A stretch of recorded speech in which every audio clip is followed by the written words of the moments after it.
चलिए अब देखते हैं डेटाबेस से इंफॉर्मेशन शो कैसे की जाती है। लास्ट टाइम हमने क्या किया, इंसर्ट किया, राइट, मतलब डेटाबेस में इंफॉर्मेशन डाल दी है।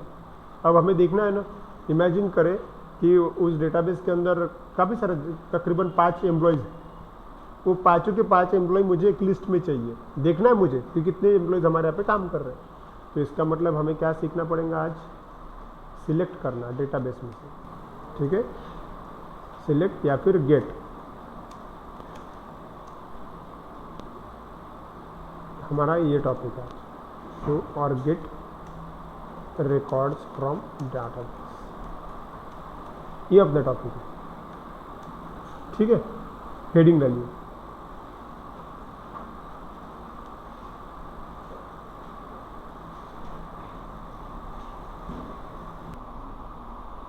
शो और गेट रिकॉर्ड फ्रॉम डेटाबेस, ठीक है। अब इसमें देखिए, हमारे पास यहाँ पे शो एम्प्लॉय नाम का एंकर टैग है, राइट, मेनू है वहाँ पे।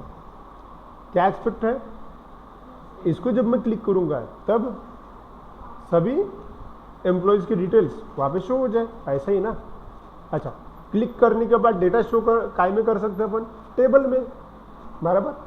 तो टेबल कैसा होना चाहिए ये भी डिसाइड करना पड़ेगा, करेक्ट। अब देखो मैंने ये डिसाइड करके रखा है, देखिए बहुत अच्छे अच्छे टेबल मिलते हैं, ऑनलाइन भी मिलते हैं, आप या फिर कोड भी कर सकते हैं। देखो दिख रहा है कि आपको ये टेबल,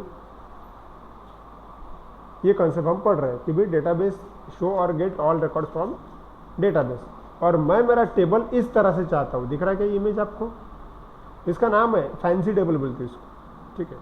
और इस टेबल का प्लस पॉइंट ये है कि अगर आप माउस मूव करो इसके ऊपर तो ये जो रोज है वो होवर इफेक्ट में आते हैं, मतलब अप एंड डाउन हो सकते हैं, ठीक है, मूव करते हैं थोड़ा सा, तो उससे अच्छा दिखता है दिखने के लिए भी, ओके। लेकिन आप बोलोगे सर ये फिर बनाना कैसा है कि नहीं। देखो इसको बनाने के अलग अलग तरीके हैं। आपको मैंने एक टेबल टैग बताया था HTML में कि टेबल टैग होता है, उसके अंदर TR, उसके अंदर TD, ऐसा करके हम अलग अलग टेबल बनाए जा सकते हैं। लेकिन अगर आपके पास टाइम कम है और आपको टेबल भी अच्छा करना है, ऐसे समय पे आप रेडीमेड टेबल का इस्तेमाल कर सकते हो। ये जो कोड है, ये कोड रेडीमेड मिलते हैं। देखो यहाँ पे मैंने टेबल डिजाइन अवेलेबल एक लिंक डाला हुआ है।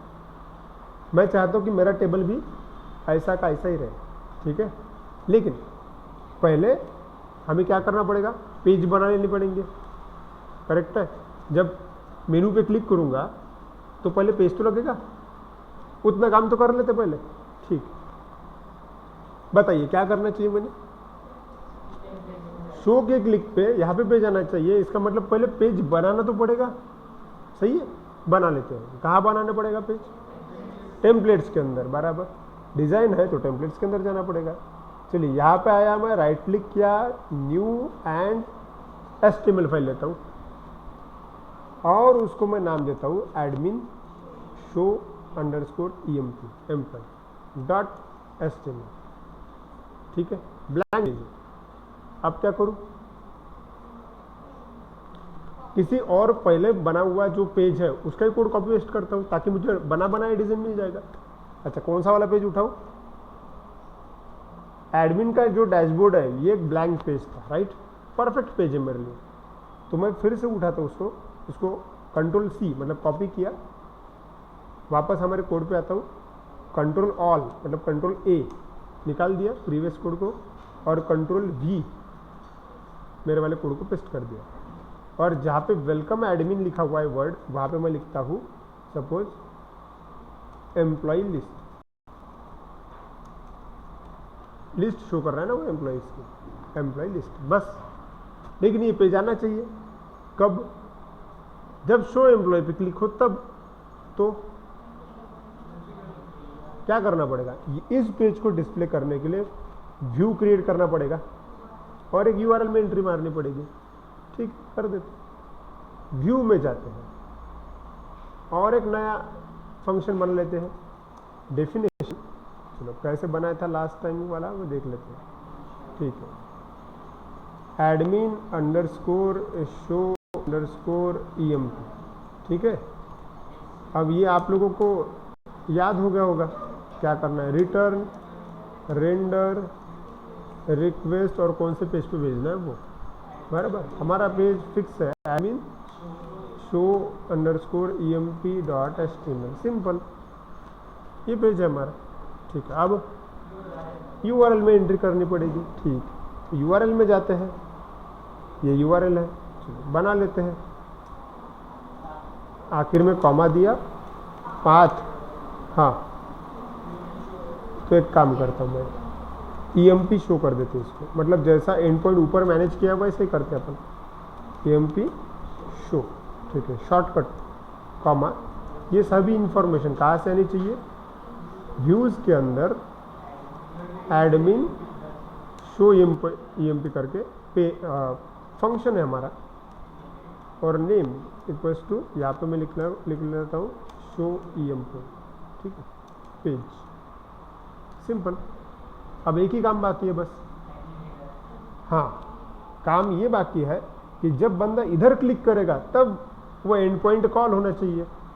तो ये शो EMP कहाँ पे है, एडमिन के हेडर पेज में है, तो एडमिन के हेडर में जाते हैं, यहाँ शो EMP जहाँ पे लिखा है उसका एंकर टैग है ही, खाली है वो, यहाँ पे लिखते हैं शो EMP, हो गया, डन।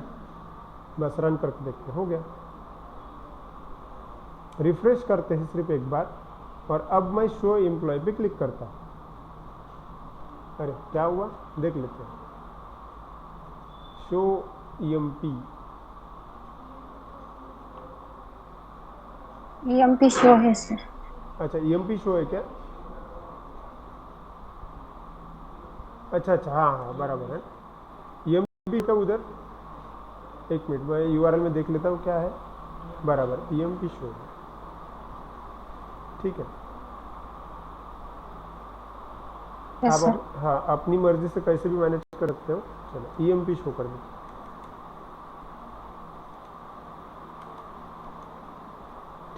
ठीक है, ओके। अब एक बार रिफ्रेश करते हैं, वापस लेते हैं, रिफ्रेश, आया एम्प्लॉय लिस्ट वाला पेज। ठीक है, अब एम्प्लॉय लिस्ट, लेकिन यहाँ पे कुछ भी नहीं है, यहाँ पे पहले टेबल तो लगेगा।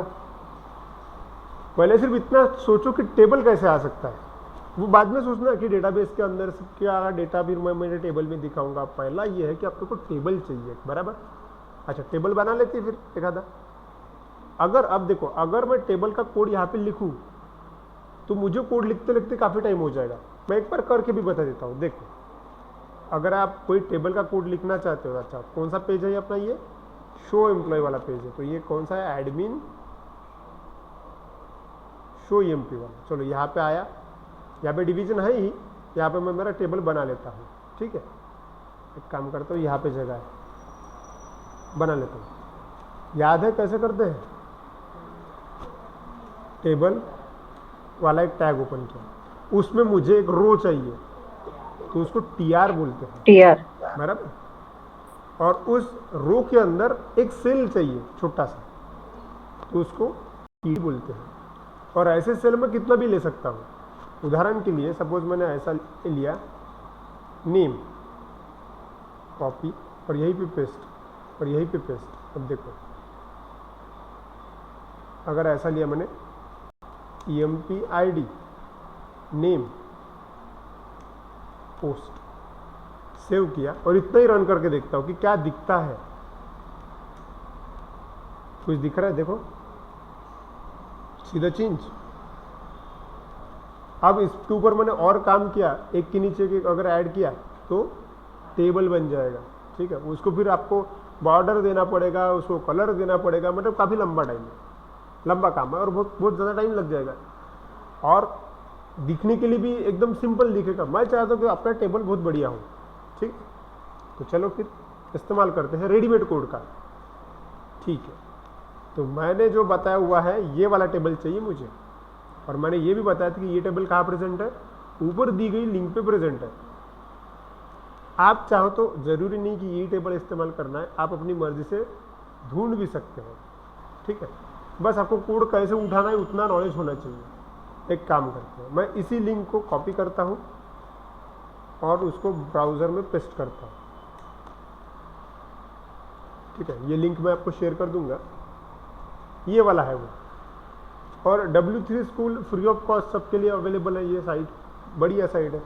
उसने दिया है कि ये ऐसा कोड लिखने के बाद हमारे पास ऐसा टेबल आ रहा है। और देखो टेबल कितना सुंदर टेबल है एकदम, मतलब मैं माउस मूव कर रहा हूँ तो वो होवर हो रहा है, राइट। इसको बोलते हैं होवर इफेक्ट। ठीक है, तो यही चाहिए मुझे टेबल। ओके, तो जाहिर से बात है कोड उठाना पड़ेगा ना। ये टेबल इसलिए है क्योंकि ये इधर कोड लिखा हुआ है। अगर ये वाला कोड तुमने तुम्हारे पेज के अंदर डाल दिया तो ये टेबल भी आ जाएगा। ठीक है, इतना आसान नहीं। कॉपी करना कला है, ठीक है, हर किसी की बस की बात नहीं हो, मतलब कोड में बोल रहा हूँ वैसे भी ठीक है, चलो देखो जरा समझ लेते इसको।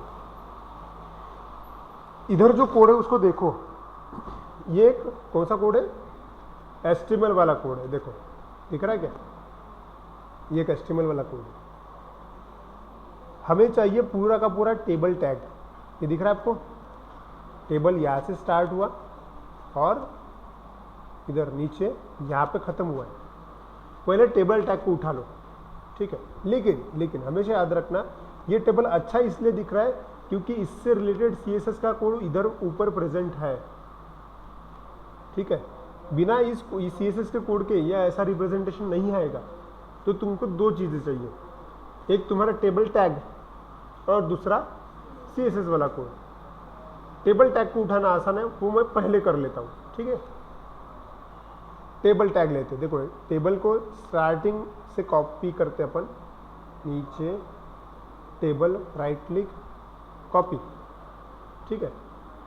वापस प्रोजेक्ट में आते हैं, यहाँ पे टेबल बना रहे थे ना अपन, अपना टेबल कुछ काम का नहीं, इसको निकाल देते और यहाँ पे मैं जस्ट पेस्ट कर देता हूँ, राइट क्लिक एंड पेस्ट, ठीक है। देखिए मेरा पूरा कोड यहाँ पे आ गया है। ओके, अच्छा मैं उसको एक साइड भी कर सकता हूँ, ऐसा सिलेक्ट करके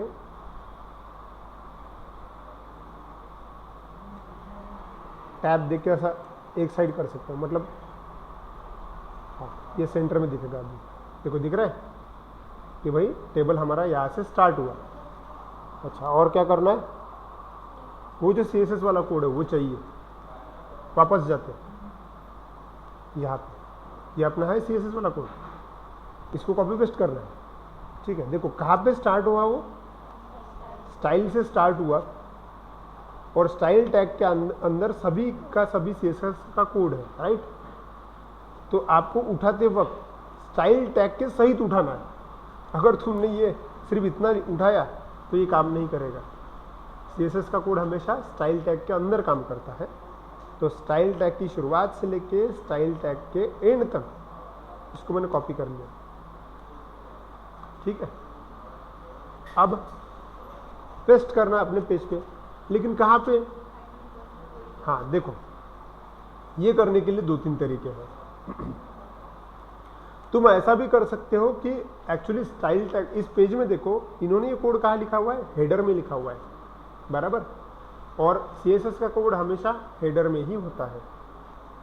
अब तुम्हारे पास दोनों ऑप्शन है यहाँ पे, तुम चाहो तो header.html वाले पेज के अंदर जाके CSS का कोड पेस्ट कर सकते हो, या फिर इस फाइल के नीचे, इस लाइन के नीचे भी पेस्ट कर सकते हो, तो भी वो काम करेगा। आपके पास दोनों ही ऑप्शन है, ठीक है। अब ये आपके ऊपर डिपेंड करता है कि आप क्या चूज करते हो, ठीक है। मैं यहीं पे पेस्ट कर देता हूँ क्योंकि मुझे वो जो टेबल है इसी पेज पे लगने वाला है, किसी और पेज पे मुझे उसकी ज़रूरत नहीं है, इसलिए मैं यही कर रहा हूँ। हाँ ये CSS वाला कोड अगर मैंने एडमिन के हेडर में डाल दिया तो उस पूरे प्रोजेक्ट भर में मैं उस टेबल को कहीं पे भी इस्तेमाल कर सकता हूँ फिर, ठीक है। ये इसका प्लस पॉइंट है। लेकिन मुझे ऐसी रिक्वायरमेंट है नहीं, मुझे बस मेरे एक पेज के अंदर ही वो टेबल चाहिए, इसीलिए वो कोड भी मैं पेज के अंदर ही पेस्ट कर रहा हूँ। कहाँ पे पेस्ट किया ये ध्यान दो, डन, ठीक। सेव किया, रन करके देखे, आते हैं यहाँ पे, रिफ्रेश कर देते हैं, आएगा टेबल। और होवर इफेक्ट भी काम कर रहा है। कुछ मुश्किल था क्या? नहीं, इजी है। ऐसा टेबल बनाने को बहुत टाइम लगता है। ठीक, अब क्या करना है आगे? चेंजेस कर लेते हैं, हमको जैसा चाहिए वैसे चेंज कर लेते हैं। अच्छा, यहाँ तक के समझा क्या, ये बताइए। ऑनलाइन स्टूडेंट्स यहाँ तक समझा क्या? Yes, sir. Yes, sir. आगे बढ़े। अब हमारी जो रिक्वायरमेंट है उसके हिसाब से मॉडिफिकेशन कर लेते हैं। पहली बात तो ये इस टेबल के कॉलम को देखो, क्या क्या कॉलम है यहाँ पे? कंपनी, कॉन्टैक्ट, कंट्री, और मुझे कॉलम चाहिए एम्प्लॉय आईडी। उसके बाद में उसका नाम लेते हैं, और ये बाजू वाला कॉलम ना मैं ब्लैंक रखता हूँ फिलहाल, मेरे दिमाग में कुछ है करता हूँ मैं उसको। ठीक है, वैसे मुझे 3 कॉलम की जरूरत है। कंपनी की जगह मुझे एम्प्लॉय आईडी चाहिए, कॉन्टैक्ट की जगह मुझे उनके नाम चाहिए, और कंट्री की जगह और कुछ फिलहाल के लिए मैं डैश ले लूंगा। ठीक, करें? ओके, कहाँ जाना पड़ेगा? कोड में जाना पड़ेगा। चलो कोड में आता है। अब जरा इस कोड को समझने की कोशिश कर। यह है टेबल टैग। ठीक है, अब देखो, सब कुछ कॉपी पेस्ट करके नहीं होता। कॉपी पेस्ट करने के लिए कोड का नॉलेज होना भी जरूरी होता है। ठीक है,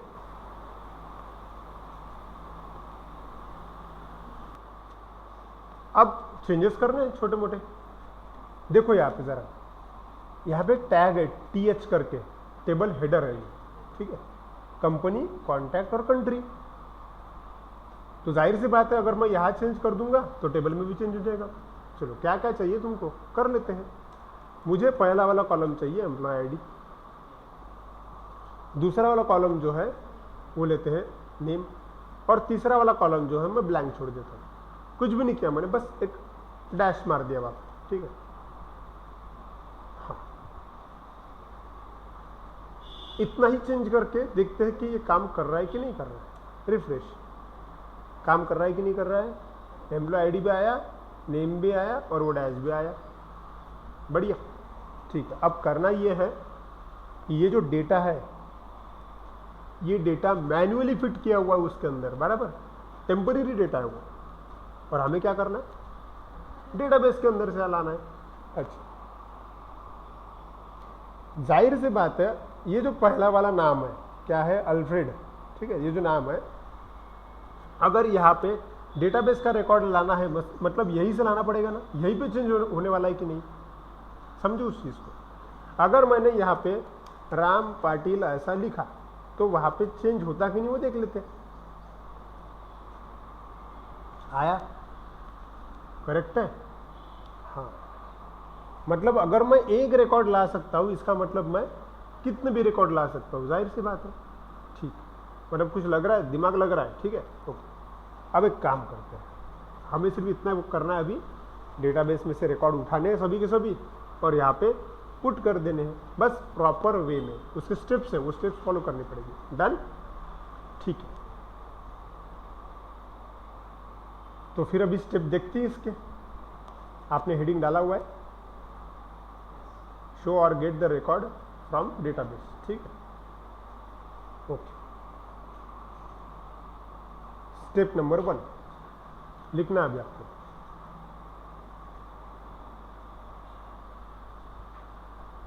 पहला स्टेप, एक्चुअली 3 स्टेप है, उसमें से पहली स्टेप सिर्फ इतनी है। पहले सिर्फ हेडिंग लिखो। Step number 1, read all records from table using object dot all function. ये आपकी पहली मेथड है।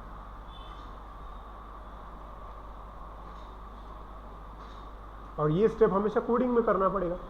ठीक है, सिर्फ पहले एक ही लाइन लिखो, read all record from table using object dot all function. Function है वो।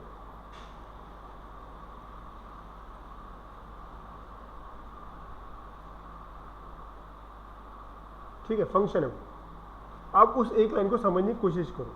क्या लगता है तुमको एक लाइन के ऊपर से? Read all record from table, मतलब टेबल से सभी रिकॉर्ड रीड करना है बाय यूजिंग कौन से फंक्शन से? ऑब्जेक्ट डॉट ऑल नाम का एक फंक्शन है, इसको कॉल करके हम सभी के सभी रिकॉर्ड टेबल से बाहर निकाल सकते हैं। ठीक है, और ये समझाने के लिए मैंने आपको नीचे डायग्राम भी दी हुई है। अपना एम ये है, देखो एक साइड में अपना वेब पेज है, एक साइड में तुम्हारा डेटाबेस है। डेटाबेस में से इंफॉर्मेशन किसके अंदर आएगी, मॉडल के अंदर आएगी, क्योंकि मॉडल ही तो कनेक्टेड है टेबल को, और मॉडल का अंदर का डेटा ऑब्जेक्ट के अंदर आने वाली है। लेकिन ये डेटा निकालने के लिए ऑब्जेक्ट डॉट ऑल करके फंक्शन कॉल करना पड़ेगा, ठीक है। करके देखते हैं। अब ये कोड लिखना है, लेकिन ये कोड लिखना कब है और कहाँ पे है, क्या लगता है आपको, कहाँ पे लिखना पड़ेगा कोड? व्यू के अंदर कोड लिखना पड़ेगा, लेकिन व्यू के अंदर तो काफी सारे डेफिनेशन है ना, कौन सी वाली डेफिनेशन के अंदर? हाँ, जो जिस पेज पे, ये पेज जो है, ये वाला पेज जिस भी व्यू की वजह से आ रहा होगा उस, या फिर डेफिनेशन की वजह से आ रहा होगा, उस डेफिनेशन में कोड लिखना पड़ेगा। क्लियर है ऑनलाइन स्टूडेंट्स? क्लियर कहाँ पे कोड लिखना है? Yes sir. ठीक, चलिए करके देखते फिर। अब जाते हैं हम हमारे व्यू के अंदर, ये ठीक है। रिटर्न वाली इस लाइन की वजह से वो पेज शो हो रहा है, लेकिन वो पेज शो होने से पहले हमारे हाथ में डेटा होना चाहिए ना पूरा का पूरा, तो फिर वो स्टेप्स फॉलो करनी पड़ेगी, ठीक है। अब एक बार वो स्टेप को अपने माइंड में रिवाइज करो। क्या है वो step? Read all record from table, हाँ, read all record from table using object dot all function है, एक फंक्शन है, इस फंक्शन को कॉल करना पड़ेगा। लेकिन देखो, किसी भी फंक्शन को, ये फंक्शन किसको रिप्रेजेंट कर रहा है? टेबल को रिप्रेजेंट कर रहा है, और टेबल के किसी भी पार्ट को अगर एक्सेस करना है तो बाइजिंग मॉडल किया जाता है, बराबर। तो इसका सिंटैक्स ये है, देखो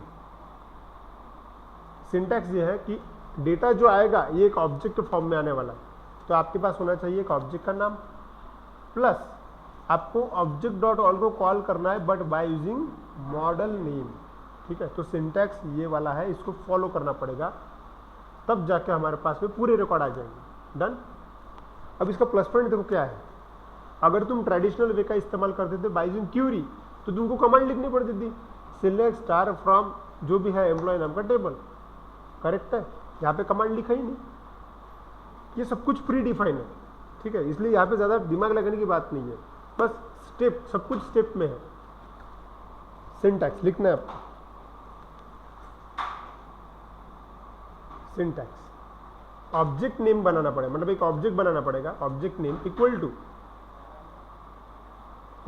equal to model name dot objects dot all.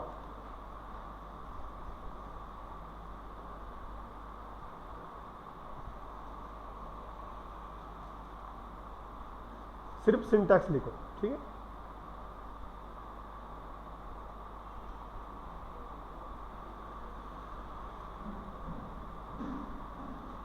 ठीक है, इसका मतलब ये है इस सिंटैक्स का कि ऑब्जेक्ट डॉट ऑल मतलब टेबल का डेटा मॉडल में आएगा और मॉडल का डेटा ऑब्जेक्ट में आएगा, ठीक है। और यही हमने नीचे ड्रॉ भी किया हुआ, टेबल का डेटा मॉडल में आएगा, मॉडल का डेटा ऑब्जेक्ट में आएगा, ठीक है। और ये वाला ऑब्जेक्ट हमें यूज करना पड़ेगा। चलो बना लेते हैं फिर। आप ऑब्जेक्ट का नाम कुछ भी ले सकते हो, ABCD XYZ कुछ भी, ठीक है। सपोज मैंने एक्स लिया, एक्स इक्वल टू, हाँ क्या लिखेंगे हम? मॉडल का नाम क्या है? मॉडल का नाम अपने एम्प्लॉय नाम है, राइट। आगे डॉट ऑब्जेक्ट है, राइट। देख लेते हैं एक बार, employ dot object dot all. Objects है ना वो वर्ड, एक मिनट,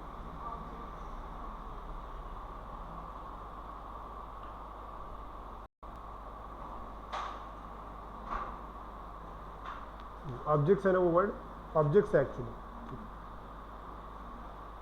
ठीक है।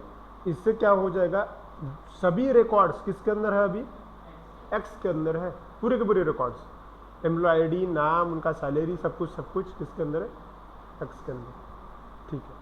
आगे बढ़े, ठीक है। और ड्रॉ करते वक्त अब लिखो उसका एग्जाम्पल, मतलब ऊपर जो सिंटेक्स लिखा उसका ये नीचे एग्जाम्पल,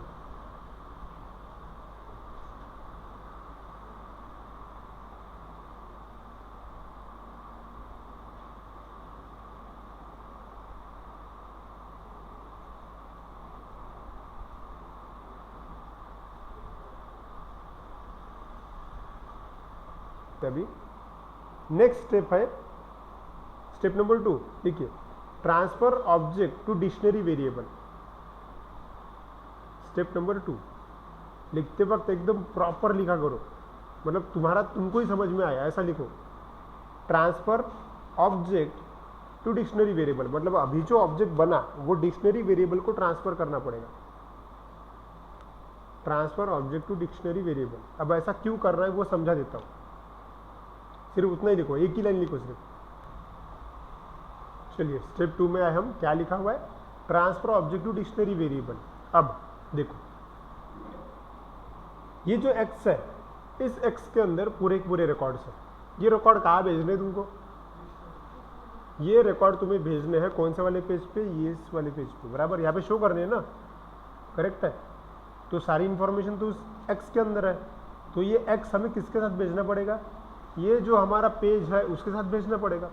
हमने बहुत पहले ये कंसेप्ट देखा हुआ है कि हम किसी पेज के ऊपर किसी वैल्यू को भेज सकते हैं, हाँ या ना, याद आ रहा है कुछ लोगों को याद आ रहा होगा, कुछ लोगों को याद नहीं आ रहा होगा, ठीक है।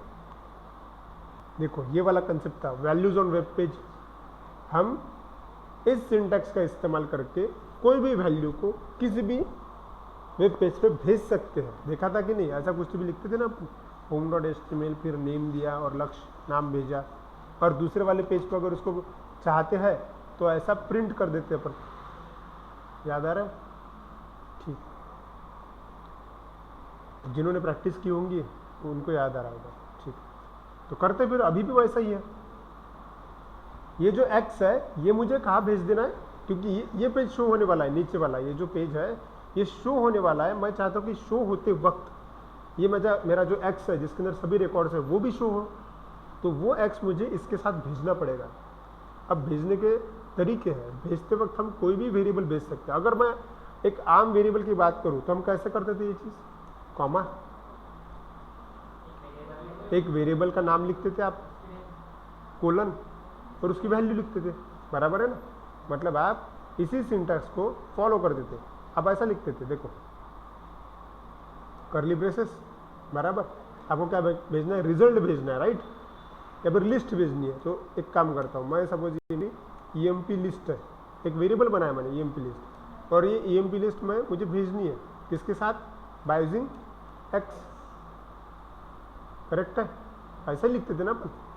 तो ये जो लिखा ना, ये जो लिखा हुआ है इसको डिक्शनरी ही बोलते हैं। बस लास्ट टाइम मैंने आपको बताया नहीं, ये जो सिंटैक्स है ना, इट इज कॉल्ड डिक्शनरी। ये डिक्शनरी वेरिएबल है जो करली ब्रेसेस के अंदर आता है। अलग अलग वेरिएबल को अलग अलग कहा जाता है। जब कोई वेरिएबल स्क्वायर ब्रैकेट के अंदर आता है तब वो लिस्ट बन जाता है, अगर कोई राउंड ब्रैकेट के अंदर आता है तब वो टपल बन जाता है, अगर कोई करली ब्रेसेस के अंदर आता है तब वो डिक्शनरी बन जाता है। इसका फायदा क्या है, डिक्शनरी ऐसा होता है तुम एक रिकॉर्ड भेजो या फिर 1000 रिकॉर्ड भेजो, वो एक ही वेरिएबल के साथ में ट्रांसफर हो जाता है। देखा जाए तुम्हारे टेबल के अंदर 5 रिकॉर्ड है, वो पांचों के 5 रिकॉर्ड किसके अंदर है, अभी एक्स के अंदर है। एक्स तो एक ही वेरिएबल है ना, मतलब 5 अलग अलग रिकॉर्ड एक वेरिएबल में है, और वो एक ही वेरिएबल मैं आगे वाले पेज पे भेज रहा हूँ, और फिर मैं उसमें से 5 रिकॉर्ड बाहर निकालूंगा।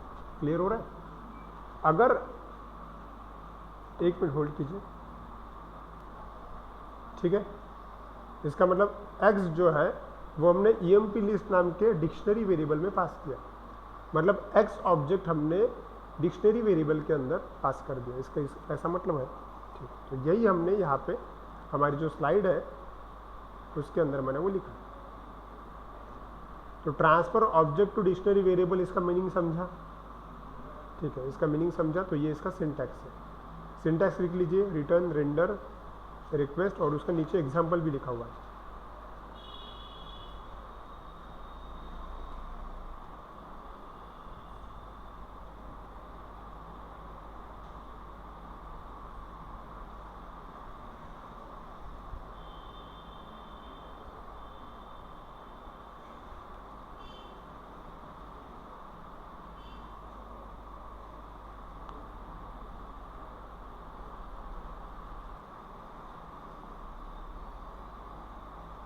प्रॉपर लिखो, कहाँ पे कोट्स है, कहाँ पे कोलन है, उसके ऊपर ध्यान देना।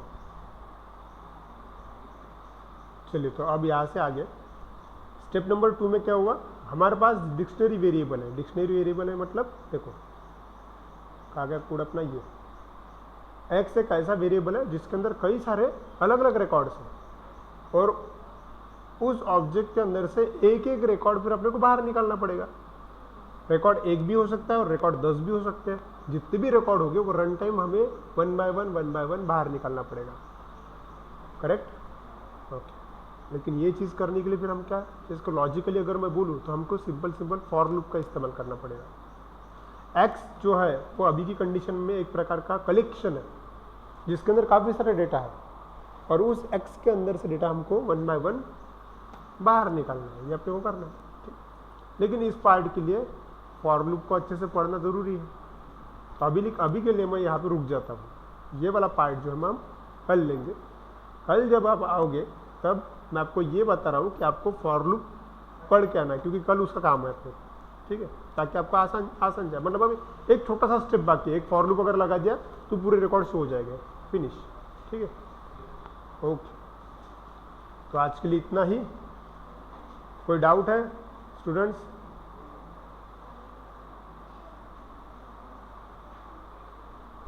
No sir. ठीक, नो सर।